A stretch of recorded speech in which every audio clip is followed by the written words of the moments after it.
15 laps, 4 women, and 1 unforgettable night in Nassau. The IAAF World Relays in the Bahamas gave us a race that rewrote history. Kenya's quartet, Mercy Cherono, Faith Kipyegon, Irene Jelagat, and Hellen Obiri weren't just running for gold, they were chasing the clock itself. What unfolded wasn't just a relay, it was domination, drama, and a world record shattered by over 30 seconds.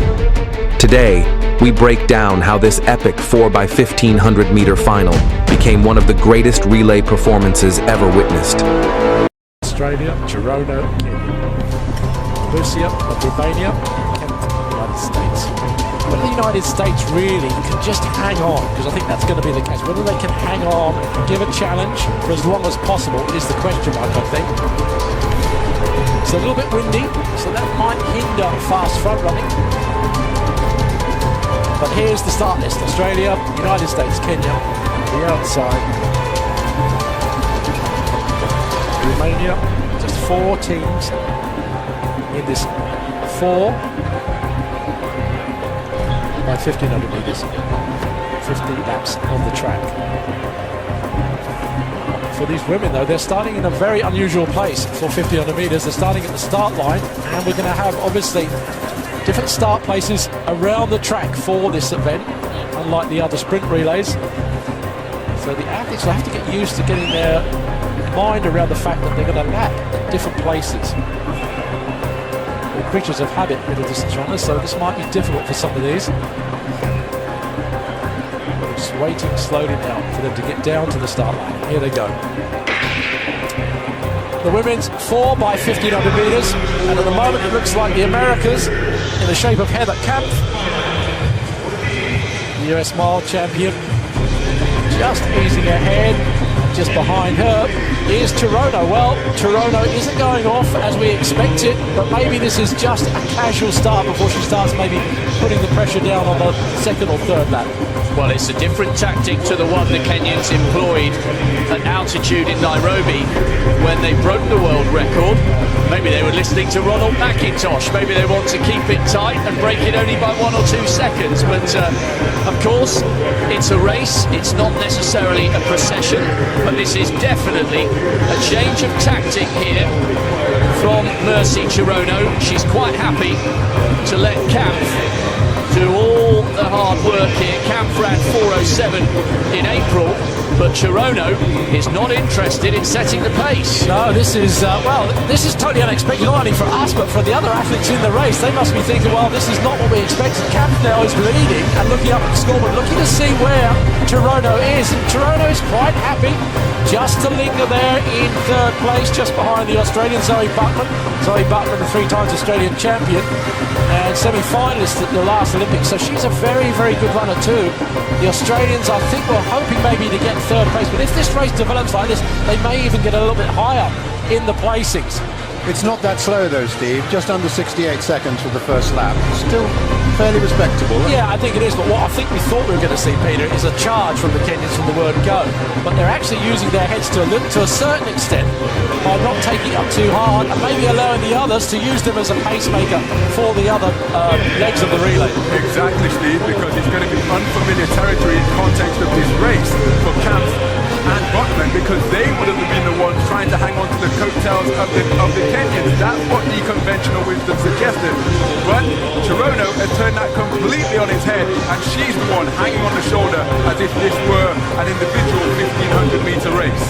And just looking at the timings as they go through, just around about 2:17, just to give you the numbers there, 2:16 would be on course if all of them were to run 4:15 for the world record. So they are still on world record pace. What's fascinating, Steve Ovett, will be to see at what stage, as she surely will, at what stage Mercy Cherono will hit the front and say, right, now I'm getting serious. Well, it looks like she just heard you, really, because as you said that she's come through and moving ahead.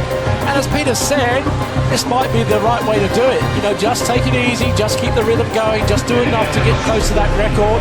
And really, she's starting to move very, very well now out in front. Zoe Buckman, the Australian, just tagging her as best she can.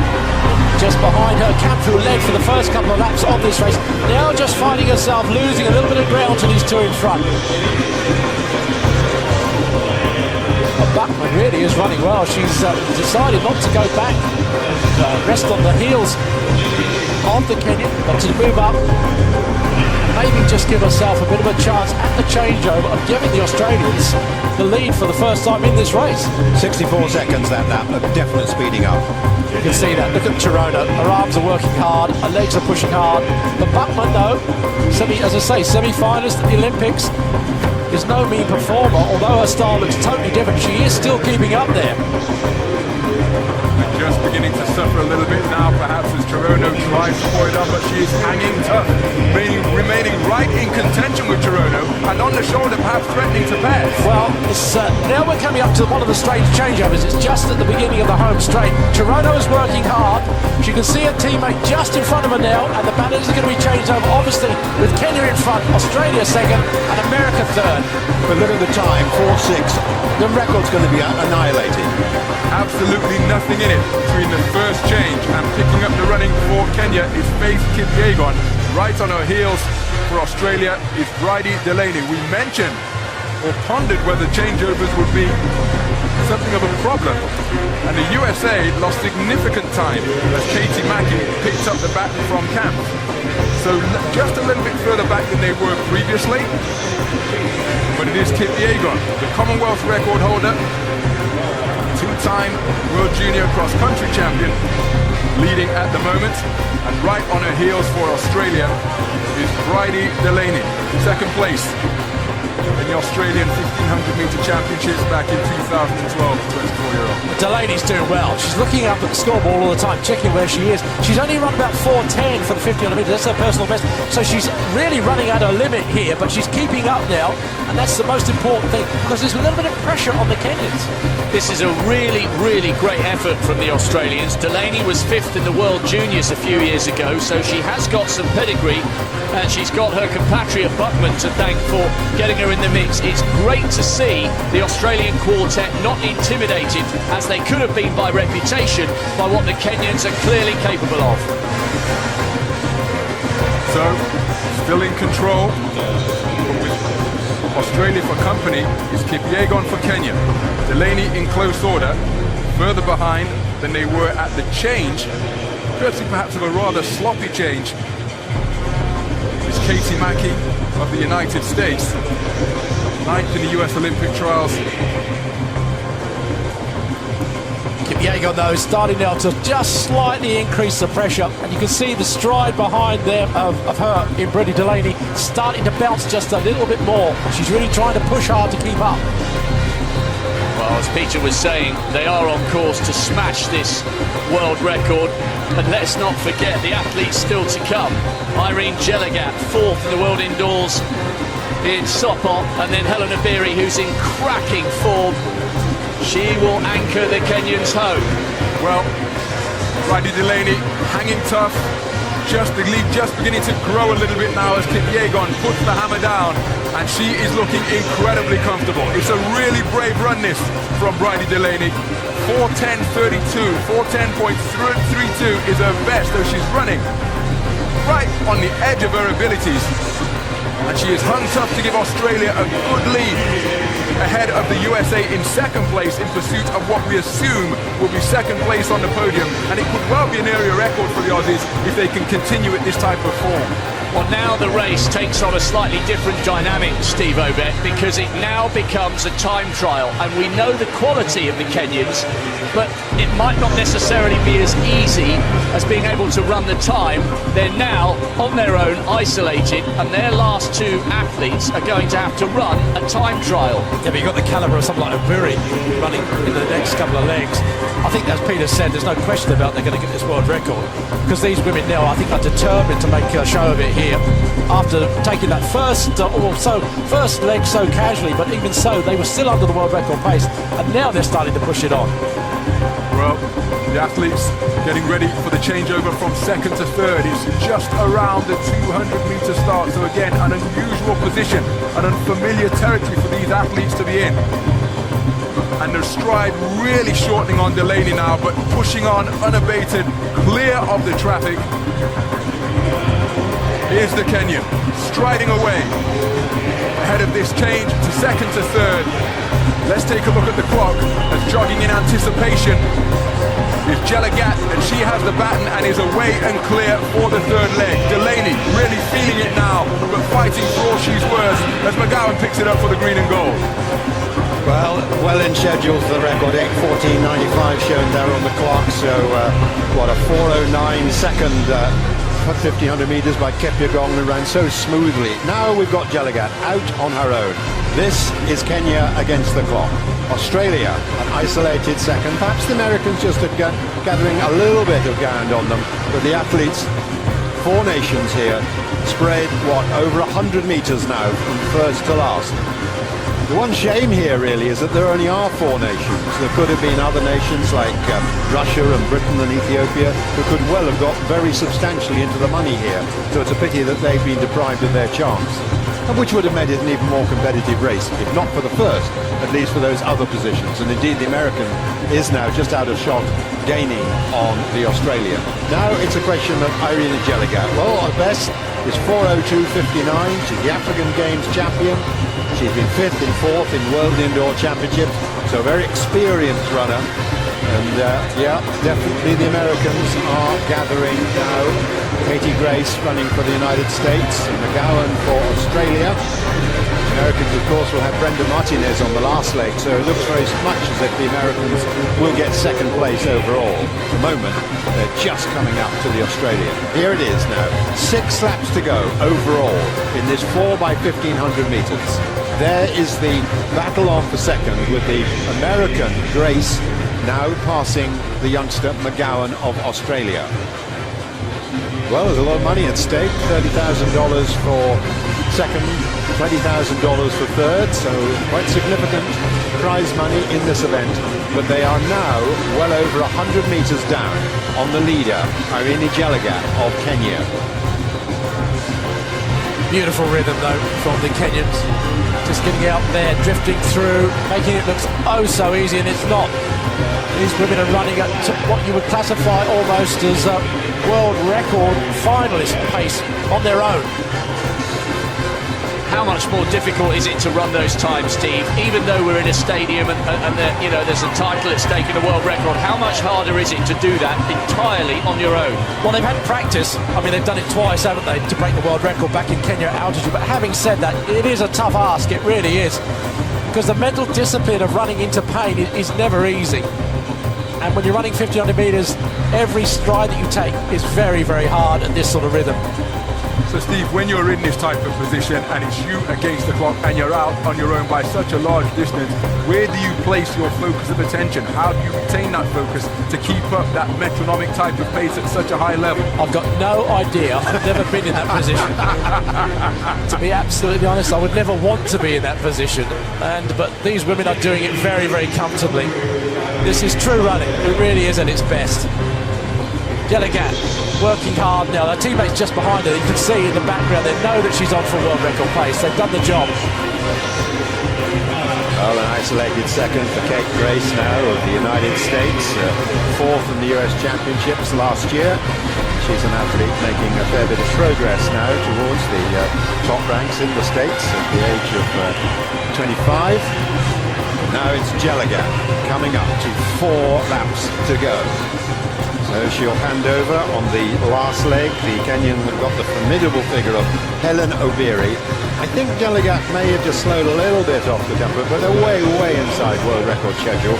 We'll take a check on that as she comes in for this final handover. What, about 70 meters to go. She'll find Obiri at the traditional 1,500 meters start, effectively. And the time clocking up to 12:26 or thereabouts. Well, they're online for something around 16:30. They are going to annihilate this world record, and look at the speed with which Hellen Obiri has set off on this last leg. The Americans out of shot. It's been a good effort by Kate Grace. Brenda Martinez, the 800 meter specialist, now just taking on the baton. She will hope to stay away and clear from the Australians in second place, but Obiri is absolutely sensational. She's flying around. This is just the first lap. She's running almost like an 800-metre runner at this stage. Look at the arm movement, look at the leg movement compared to this woman here, Martinez. Much more relaxed, much more rhythmic. But you can see Obiri is charging down this first lap. Interesting to see, Peter, what sort of rhythm she's going to run it at. Well, that's the one danger for her, I suppose, isn't it? She does go a little bit too crazy, but she's far too experienced, surely. Just going past what the 1500 metres start again now, 13:24. Wow, that's under a minute. Under a minute, yes. So she's running at 4-minute mile pace for women here on her own, which is totally ridiculous. Absolutely incredible, but we do have to bear in mind that she did storm to a new African and Commonwealth record over 3,000 metres in Doha.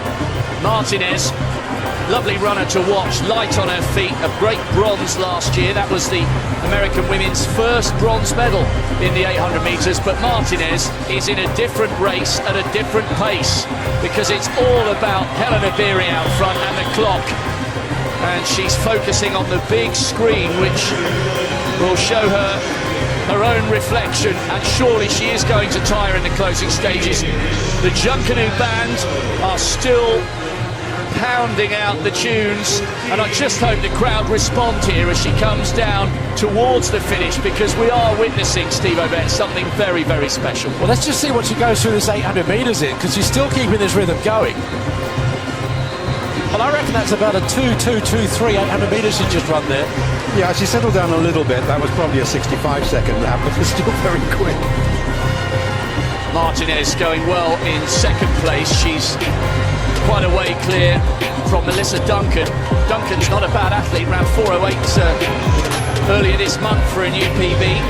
Fourth in the World Youth a few years ago. There is the Australian, miles clear of the Romanians in third. And in fact, talking about the Romanians, it's not inconceivable that they will in fact be lapped, because here comes Obiri, and you can just see Simovic she's just out of shot at the moment. But this is an incredible piece of middle distance running from Hellen Obiri, bronze medalist in the 1500 metres last year. Sensational. Now the bell then, the final lap in the women's 4x1500 metres. It's not a question of if there's a world record, it's a question of by how much. The Kenyan quartet have stormed their way round. Hellen Obiri, bronze medalist in the 1500 metres last year, is tiring a little bit, but she's drawing huge inspiration from the crowd, from her teammates.